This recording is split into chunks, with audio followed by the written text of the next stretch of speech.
Hello aspirants, welcome to Veelan IAS. இன்னைக்கு 5th of July 2024. So இன்னைக்கு Hindu news பேப்பரில் வந்திருக்கிற இம்பார்ட்டன்ட் நியூஸ் ஆர்டிகல்ஸ் என்னென்னு பார்த்துலாம். இந்த வீடியோட பிடிஎஃப் நோட் நம்மளோட டெலிகிராம் சேனலில் இருக்குது. அதுக்கான லிங்க் வந்து டிஸ்கிரிப்ஷனில் கொடுத்துருக்கேன், நீங்கள் அதில் போய் டவுன்லோட் பண்ணிக்கலாம். ஸோ இன்னைக்கு நியூஸ் பேப்பரோட ஃப்ரண்ட் பேஜில் வந்திருக்கிற ஒரு இம்பார்ட்டன்ட் ஆர்டிகல் இது. ஸோ இந்த ஆர்டிகலில் என்ன சொல்லியிருக்காங்கன்னா, Jaishankar meets Wang Yi says LAC must be respected அப்படின்னு சொல்லியிருக்காங்க. ஸோ இவங்க வந்து எங்கே மீட் பண்ணியிருக்காங்கன்னா 24th meeting of Shanghai Cooperation Organisation. So இந்த மீட்டிங் எங்கே நடக்குதுன்னா அஸ்தானா கஸ்கஸ்தான்ல நடக்குது. ஸோ இதுல வந்து பாத்தீங்கன்னா ஆக்சுவலா நம்ம இந்தியன் பிரைம் மினிஸ்டர் தான் கலந்துக்க வேண்டியது, பட் அவர் கலந்துக்கல. அதுக்கு பதிலாக நம்மளோட எக்ஸ்டர்னல் அஃபேர்ஸ் மினிஸ்டரும் அதர் டெலிகேட்ஸும் இதுல பார்ட்டிசிபேட் பண்ணியிருக்காங்க. ஸோ இதுல வந்து சைனாவோட எக்ஸ்டர்னல் அஃபேர்ஸ் மினிஸ்டரை நம்மளோட எக்ஸ்டர்னல் அஃபேர்ஸ் மினிஸ்டர் மீட் பண்ணி சில விஷயங்கள் வந்து பேசியிருக்காங்க. ஸோ என்ன பேசியிருக்காங்கன்னா, லைன் ஆஃப் ஆக்சுவல் கண்ட்ரோல்ல வந்து நம்ம என்ன பண்ணணும், டிஸ்என்கேஜ் பண்ணணும், பிரச்சனையை குறைச்சு ட்ராங்குலிட்டி கொண்டு வரணும் அப்படின்ற மாதிரி பேசியிருக்காங்க. ஓகே, அதை பத்தி வந்திருக்கிற ஆர்டிகல் தான் இது. ஸோ நமக்கு வந்து பாத்தீங்கன்னா இந்த இஷ்யூவோட பேக்ரவுண்ட் வந்து கண்டிப்பா தெரிஞ்சிருக்கணும். ஸோ இந்தியாவுக்கும் சைனாவை பொறுத்த வரைக்கும் பாத்தீங்கன்னா சின்ஸ் May 2020 நம்மளோட இந்த எல்ஐசி லைன் இருக்கு பாத்தீங்களா, இது வந்து ஒரு பீஸ்ஃபுல்லா ட்ராங்குலான சுச்சுவேஷன்ல இல்ல, ஸ்டாண்ட் ஆஃப் நடந்துட்டே இருக்கு, பிரச்சனை நடந்துட்டே இருக்கு. இதை வந்து நம்ம கண்ட்ரோல் பண்ணணும் அப்படின்றதான் இதுல பேசியிருக்காங்க. ஸோ நம்மளை பொறுத்த வரைக்கும் எல்ஐசி அப்படின்னா என்னன்னு தெரியணும், லைன் ஆஃப் ஆக்சுவல் கண்ட்ரோல் அப்படின்னா என்னன்னு தெரியணும். ஃபர்ஸ்ட் இது என்ன பிரச்சனை அப்படின்றது ஒரு ஓவராலா சொல்லிடுறேன். ஸோ இந்த லைன் ஆஃப் ஆக்சுவல் கண்ட்ரோல் வந்து நம்ம எப்ப இருந்து இது வந்து ஒரிஜினேட் ஆகுதுன்னா, சைனாவோட பிரைம் மினிஸ்டர் அவர் வந்து ஜோஹூ அப்படின்றவர் வந்து நம்மளோட பிரைம் மினிஸ்டர் நேருக்கு வந்து என்ன பண்றாருன்னா சில லெட்டர்ஸ் வந்து எழுதுறாரு. ஓகே, ஸோ அந்த லெட்டர்ஸ்ல தான் வந்து பாத்தீங்க அப்படின்னா ஃபர்ஸ்ட் டைம் வந்து ரெஃபர் பண்றாங்க லைன் ஆஃப் ஆக்சுவல் கண்ட்ரோல் அப்படின்ட்டு. இது வந்து இந்தியா வந்து ஏத்துக்கவே மாட்டாங்க. ஏன் அப்படின்னா இது வந்து ரொம்ப வேக் ஃபார்ம்ல இருக்கு அப்படின்னு இந்தியாவோட சைட்ல இருந்து தரப்புல சொல்லுவாங்க. ஸோ எதனால இது வந்து வேகா இருக்கு அப்படின்னு பாத்தீங்கன்னா, நம்ம பிரிட்டிஷ் தான் இந்தியாவை ரூல் பண்ணாங்க அப்படின்றது நமக்கு தெரியும். அப்போ வந்து பாத்தீங்க அப்படின்னா பிரிட்டிஷ்காரங்க வந்து ஒரு டிஃபைன்டு பவுண்டரி வந்து சைனாவோட கொண்டு வரல. அதுக்காக அவங்க என்ன பண்ணாங்க அப்படின்னா சில பவுண்டரிஸ் வந்து பிரிட்டிஷ்காரங்க வந்து உருவாக்குனாங்க. ஸோ அதுல வந்து பாத்தீங்கன்னா இந்த McMahon line and Johnson line, so இந்த மாதிரி கிரியேட் பண்ணியிருப்பாங்க. ஆனா இதெல்லாமே சைனா தரப்புல இவங்க ஏத்துக்கவே இல்லை. அதுக்கப்புறம் நம்ம இண்டிபெண்டன்ட் ஆனதுக்கு அப்புறம் இதெல்லாம் அப்படியே ஒரு பிரச்சனையாவே அப்படியே நம்ம கிட்ட கொடுத்துட்டு போயிட்டாங்க இந்தியா கிட்ட. ஸோ அப்போ ஒரு ப்ராப்பர் பார்டர் வந்து நம்ம டிஃபைன் பண்ணவே இல்லை. நம்ம இந்தியா தரப்புல இருந்து என்ன பண்றோம், ஜான்சன் லைன் மெக்மோகன் லைன்லாம் நம்ம வேலிடா எடுத்துக்கிறோம். இப்ப ஜான்சன் லைன் எடுத்துட்டீங்க அப்படின்னா அக்ஸைச்சின் ரீஜியனை வந்து நம்ம இன்க்ளூட் பண்ணி தான் வரணும். ஆனா இதை வந்து சைனா ஏத்துக்கவே மாட்டாங்க. இதை வந்து ஆக்குபை பண்ணியிருக்காங்க சைனா. எப்பனா 1962ல வந்து பாத்தீங்கன்னா லைக் 1961 இந்தியா சைனா வார் முடிஞ்சதுக்கு அப்புறம் 1962ல அவங்க என்ன சொல்லுவாங்கன்னா, நாங்க 20 கிலோமீட்டர் வந்து நாங்க வித்ட்ரா பண்ணிட்டோம் அப்படின்னு போய் சொல்லிட்டு அக்ஸைச்சின் ரீஜியனை அப்படியே ஆக்குபை பண்ணியிருப்பாங்க சைனா. ஓகே, ஸோ அதை வந்து இந்தியா ரிஜெக்ட் பண்ணியிருப்பாங்க. நீங்க ஒன்னும் 20 கிலோமீட்டர் என்ன பண்ணல, பேக்லாம் வாங்கல, 1959 எல்ஐசில இருந்து நீங்க போய் சொல்றீங்க அப்படின்றது இந்தியாவோட ஆர்குமெண்ட். அதுக்கப்புறம் இதையுமே எப்ப நம்ம ஒத்துக்கிறாங்க அப்படின்னு பாத்தீங்கன்னா இந்தியா தரப்புல, அதாவது இந்த எல்ஐசியை நம்ம எப்போ ஃபார்மலா இந்தியா வந்து ஓகே இப்படி ஒன்று இருக்குன்னு ரெகக்னைஸ் பண்றாங்கன்னா 1993ல நம்மளோட அப்ப இருந்த பிரைம் மினிஸ்டர் நரசிம்ம ராவ் வந்து சைனாக்கு விசிட் பண்ணியிருப்பாரு. ஸோ அப்பதான் வந்து அந்த விசிட் தான் வந்து it's kind of a formal acceptance LAC. ஏன்னா எல்ஐசி பத்தி பேச்சுவார்த்தை நடத்தலாம் போயிருப்பாங்க, விச் மீன்ஸ் அப்ப அக்ரி பண்ணிட்டாங்கன்னு தானே அர்த்தம். ஓகே, சரி, இப்ப எல்ஐசியை அக்செப்ட் பண்ணியாச்சு நம்ம. ஓகே, ஸோ நரசிம்ம ராவ் வந்து சைனா போனதுக்கு அப்புறம் we have to maintain peace and tranquility along the LAC அப்படின்னு ரெண்டு பேர் ஒத்துட்டு இருந்திருப்பாங்க. இப்ப மறுபடி பிரச்சனை என்ன, ஏன் இந்த மாதிரி ஸ்டாண்ட் ஆஃப்ஸ் வந்து 2020ல இருந்து, அதுக்கு முன்னாடி அங்கங்க நடந்துச்சு, 2017ல தோக்லாம் இஷ்யூ வந்துச்சு. ஆனா 2020ல இருந்து வந்து பாத்தீங்கன்னா இந்த இஷ்யூ வந்து பெருசா போயிட்டு இருக்கு.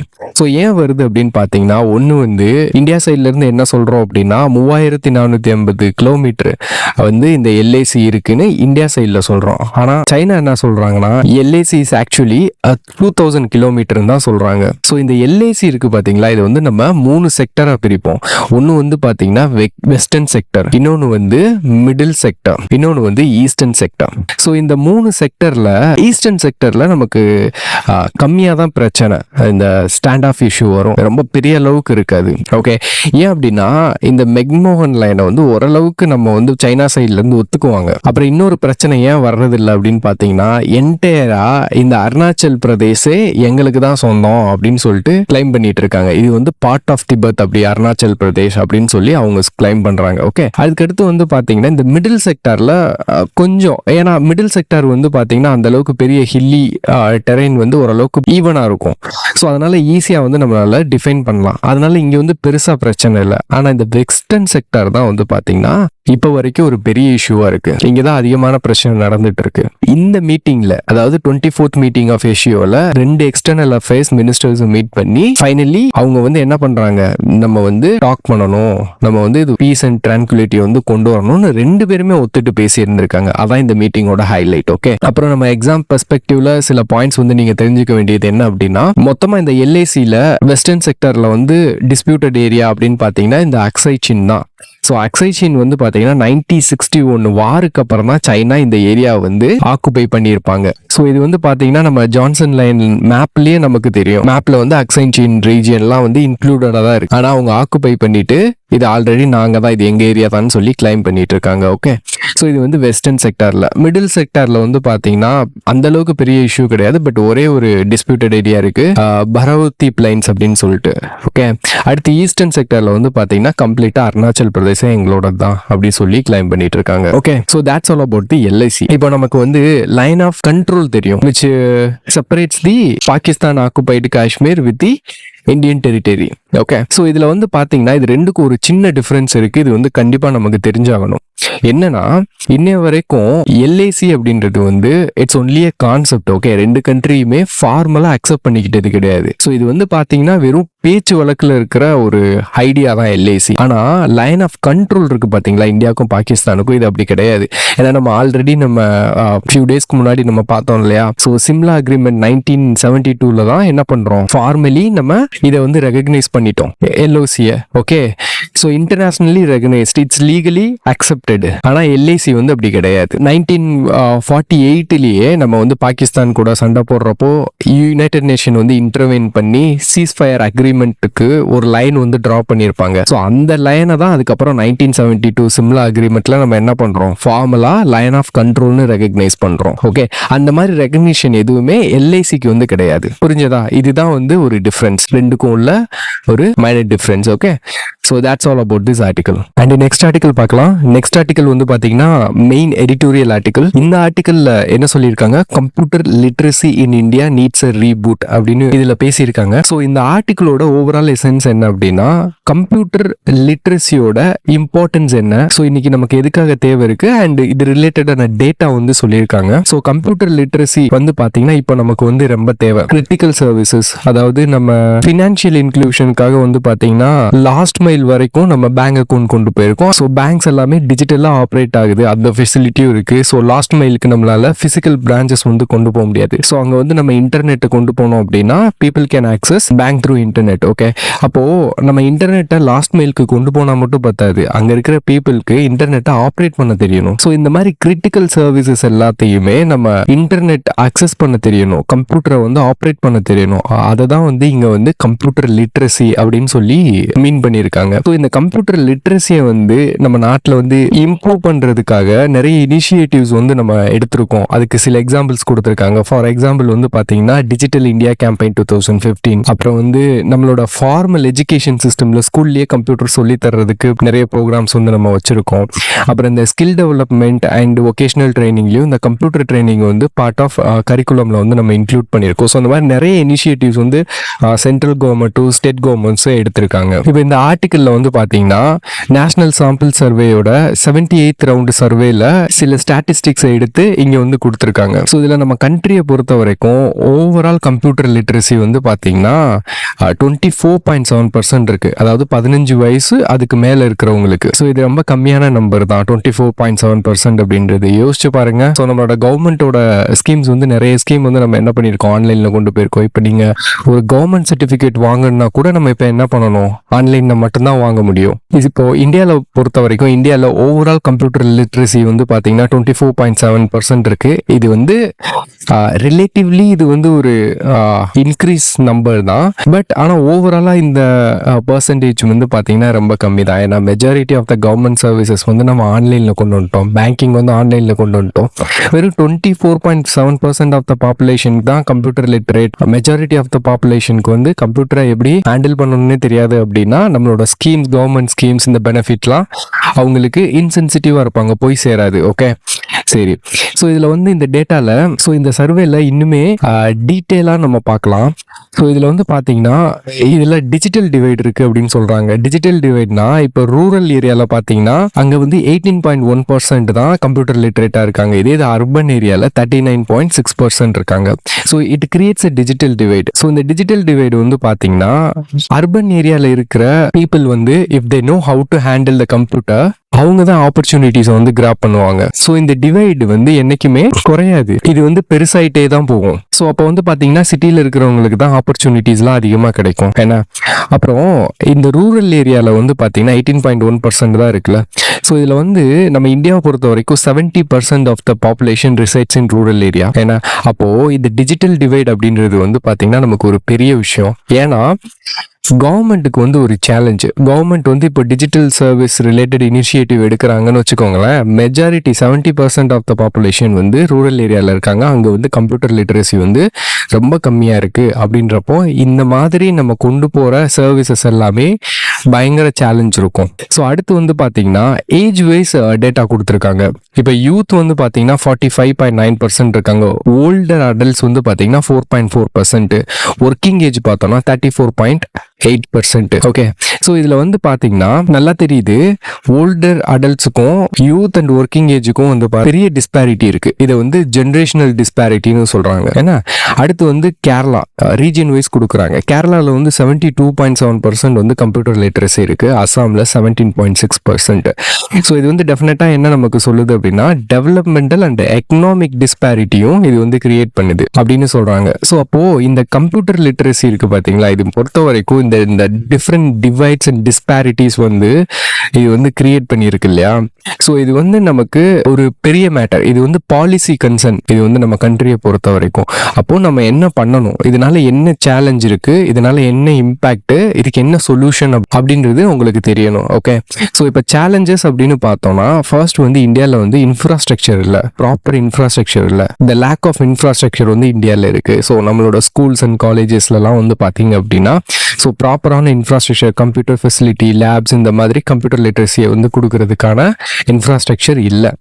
இன்னொன்று வந்து பார்த்தீங்கன்னா எஜுகேஷனல் கேப்ஸ். இப்போது சில இடத்துல எல்லா ஃபெசிலிட்டி ரிசோர்ஸ் இருந்தாலுமே அதை ட்ரெயின் பண்ணுறதுக்கு ப்ராப்பர் பர்சனல் வந்து அவைலபிள் கிடையாது. அப்புறம் இன்னொன்று வந்து பார்த்தீங்கன்னா ஓல்டர் டெமோக்ராஃபிஸ். ஸோ இவங்களுக்கு வந்து இன்ட்ரெஸ்ட் இருக்காது. இப்போ நம்ம வந்து கம்ப்யூட்டர் சொல்லித்தரோம் அப்படின்னு போனாலும் ஏன்னா இந்த ஓல்டர் அடல்ட்ஸ் இருக்காங்களா அவங்களுக்கு வந்து பெருசாக இன்ட்ரெஸ்ட் காட்ட மாட்டாங்க. ஸோ இதெல்லாம் வந்து சேலஞ்சாக நம்ம சொல்லலாம். அப்புறம் இந்த கம்ப்யூட்டர் லிட்ரஸி இது இல்லாதனால என்ன மாதிரி இம்பாக்ட் அப்படின்னு பார்த்தீங்கன்னா ஒன்று வந்து reduced employment. So those who know how to operate the computers will get the job easily. அவங்க வந்து அட்வான்டேஜான பொசிஷனில் இருப்பாங்க.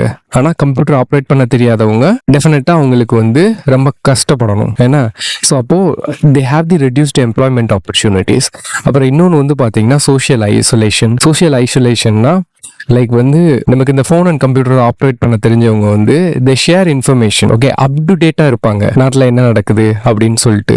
ஆனால் இந்த பீப்புளுக்கு வந்து இல்லிட்ரேட்ஸ்க்கு வந்து கம்ப்யூட்டர் இல்லிட்ரேட்ஸ்க்கு வந்து சோஷியல் ஐசோலேட்டட் ஆயிடுவாங்க. ஏன்னா அப்புறம் இன்னொரு இம்பாக்ட் வந்து பார்த்தீங்கன்னா ஃபினான்ஷியல் எக்ஸ்க்ளூஷன். இப்போ எனக்கு இதெல்லாம் ஆப்ரேட் பண்ண தெரியும் அப்படின்னா நான் என்ன பண்ணுவேன், பேமெண்ட் டிஜிட்டலி அக்செப்ட் பண்ண ஆரம்பிப்பேன், பிஸ்னஸை வந்து இன்டர்நெட்டில் எக்ஸ்பேண்ட் பண்ண ஆரம்பிப்பேன். ஆனால் அது பண்ண தெரியலன்னா I will be excluded financially. Okay, so இதுக்கெல்லாம் என்ன சொல்யூஷன் அப்படின்னு பார்த்தீங்கன்னா நம்ம வந்து இந்த ஸ்கூல் காலேஜ் இதெல்லாம் வந்து பார்த்தீங்கன்னா நம்ம ப்ராப்பராக இன்ஃப்ராஸ்ட்ரக்சர் வந்து ரெடி பண்ணணும். அண்ட் வந்து இந்த பர்சனல்ஸ்க்கு வந்து ட்ரைனிங் வந்து நம்ம கொடுக்கணும். அதுக்காக கவர்மெண்ட் வந்து ரிசோர்ஸ் அலோகேட் பண்ணணும். அப்புறம் வந்து இந்த அடல்ட்ஸுக்கான கம்ப்யூட்டர் லிட்ரஸி ப்ரோக்ராம்ஸை வந்து நம்ம டார்கெட்டடாக கொடுக்கணும். ஓகே, ஸோ இதெல்லாம் நம்ம சொல்யூஷனாக சொல்லலாம். ஓகே, ஸோ இந்த கம்ப்யூட்டர் லிட்ரஸி அப்படின்றது வந்து பார்த்தீங்கன்னா ரொம்ப முக்கியமான டாபிக் நம்ம எக்ஸாம் பொறுத்த வரைக்கும். So that's all about this article. And next article பார்க்கலாம். ஸோ நெக்ஸ்ட் ஆர்டிகல் எதை பற்றினதுன்னா கிரேவ் கன்சர்ன் அப்படின்னு சொல்லிட்டு என்ன சொல்லியிருக்காங்கன்னா, the risk of international spread of wild type 1 polio cases from Pakistan is great அப்படின்னு சொல்லி கொடுத்துருக்காங்க. ஸோ இந்த போலியோ வைரஸை பொறுத்த வரைக்கும் நேச்சுரலா ஒரு 3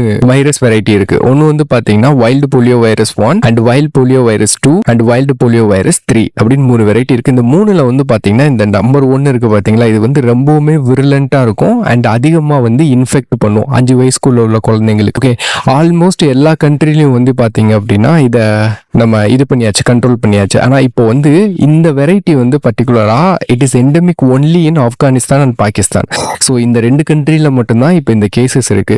இப்போ இந்த ஆர்டிக்கல்ல என்ன சொல்லியிருக்காங்க அப்படின்னா, பர்டிகுலரா பாகிஸ்தான்ல கேசஸ் வந்து ரைஸ் ஆயிட்டு இருக்கு அப்படின்னு சொல்றாங்க 2023 இருந்து. ஸோ இது வந்து அதர் கண்ட்ரிஸ்க்கு வந்து ஸ்ப்ரெட் ஆகிறதுக்கும் வாய்ப்பு இருக்கு. ஏன் இந்த போலியோ வைரஸ் வந்து இந்த ஆப்கானிஸ்தான் இந்த பாகிஸ்தான்ல இருந்து நம்மளால எராடிகேட் பண்ண முடியல அப்படின்னு பாத்தீங்க அப்படின்னா, மெயினா வந்து ஒன்று வந்து ஜியோகிராபிக்கல் டிஃபிகல்ட்டி. இந்த Khyber pass, Pashtun region, so இங்கெல்லாம் வந்து பாத்தீங்கன்னா ரொம்ப ஹில்லி ரீஜன். அங்க இருக்கிற பீப்புள் எல்லாம் நம்ம அவ்வளோ சீக்கிரம் வந்து ஈஸியா நம்ம ரீச் பண்ணிட முடியாது. அதனால ஸோ பாகிஸ்தான் கவர்மெண்ட் வந்து அவ்வளோ எஃபர்ட் எடுத்து அந்த பீப்புளை ரீச் பண்ணி வேக்சின் போடுறது வந்து பாத்தீங்க அப்படின்னா எஃபர்ட் எடுக்கிறது இல்லை. ஓகே, ஜியோகிராபிக்கலி டிஃபிகல்ட் ஒன்று. இன்னொன்று வந்து சோஷியோ கல்ச்சுரல் ப்ராப்ளம் இருக்கு. பீப்புள் வந்து அந்த வேக்சினுக்கு அகேன்ஸ்டா வந்து உங்களுக்கு ஒரு பயம் இருக்கு. ஸோ அதனால இந்த வேக்சின் வந்து யூஸ் பண்ண பயப்படுவாங்க. ஈவன் ஃபிங்கர்ல வந்து ஃபேக் மார்க் வந்து வச்சுக்கிட்டு கூட போயிடுவாங்க, இங்க் வச்சுட்டு போயிடுவாங்க. நம்ம ஓட் போட்டா வைப்போம்ல இங்க், அதே மாதிரி அங்கே போலியோ வேக்சினுக்கு வைப்பாங்க, அதை கூட ஃபேக்கா வச்சுட்டு இதை வேக்சின் போடாம எஸ்கேப் ஆயிடுறாங்களாமா. அப்புறம் இன்னொன்று வந்து பாத்தீங்கன்னா ரிலீஜியஸ் ரீசன். அதாவது இந்த ஃபண்டமெண்டல் கன்சர்வேட்டிவ்ஸ் வந்து என்ன பண்றாங்க அப்படின்னா, இதை வந்து இந்த வேக்சினை ஒரு அமெரிக்கா வெஸ்டர்னோட ப்ராடக்டா தான் பாக்குறாங்க. நம்ம ரிலீஜனுக்கு வந்து அகேன்ஸ்ட் அப்படின்னு சொல்லிட்டு அதை எதிர்க்கிறாங்க. ஈவன் வந்து இந்த போலியோ வேக்சின் போடுற ஒர்க்கர்ஸை கூட டெரரிஸ்ட் வந்து கடத்தி கொண்டிருக்காங்க.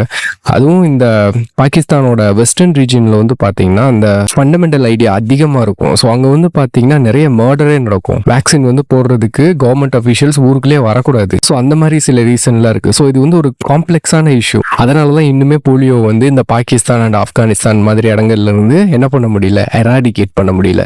இப்போ என்ன கன்சர்ன்னா, இந்த கேஸ் வந்து அன்யூஷுவலா இன்க்ரீஸ் ஆகுது இந்த ஏரியால. ஸோ இதனால அதர் கண்ட்ரிஸ்க்கு பரவுறதுக்கு வாய்ப்பு இருக்கு. ஏற்கனவே நமக்கு வந்து இந்தியாவில் பிரச்சனை. இந்தியாவில் என்ன பிரச்சனை, நம்மளோட அட்டென்யூட்டட் வேக்சின் இருக்கு பார்த்தீங்களா, போலியோ வேக்சின். அந்த வேக்சின்ல நம்ம வந்து லைவ் போலியோ வைரஸை தான் அட்டென்யூட்டட் பண்ணி நம்ம வச்சிருப்போம். அது என்விரான்மெண்ட்ல லீக் ஆகி மறுபடியும் இன்ஃபெக்ஷன் வர்ற மாதிரி இருக்கு. இப்போ கூட இந்த வைல்டு வெரைட்டியும் சேர்ந்துருச்சுன்னா பாருங்க என்ன நடக்கும். இது வந்து கிரேட் கன்சர்ன். நம்ம இதை ஏன் வைல்டுன்னு சொல்றோம்னா, இது வந்து நேச்சுரலா என்விரான்மெண்ட்ல வந்து வளர்ந்து வரக்கூடியது. இந்தியாவில் மோஸ்ட்லி இந்த போலியோ லீக்கேஜஸ் நடந்துச்சு அப்படின்னா அது வேக்சின் மூலியமா இருக்கும். ஓகே, அதனாலதான் இங்க வந்து நேச்சுரலா இருக்கிற போலியோ வைரஸை வைல்டு அப்படின்னு மென்ஷன் பண்றாங்க. Okay, so that's all about this article. So இன்னைக்கு இந்த வீடியோ நம்ம முடிச்சுக்குவோம். ஸோ இந்த இஷ்யூஸ் பத்தி உங்களுக்கு ஏதாவது டவுட் இருந்துச்சுன்னா நீங்க கமெண்ட் பண்ணுங்க, நான் அதுக்கு ஆன்சர் பண்றேன். ஓகே, தேங்க்ஸ் ஃபார் வாட்சிங் திஸ் வீடியோ கைஸ்.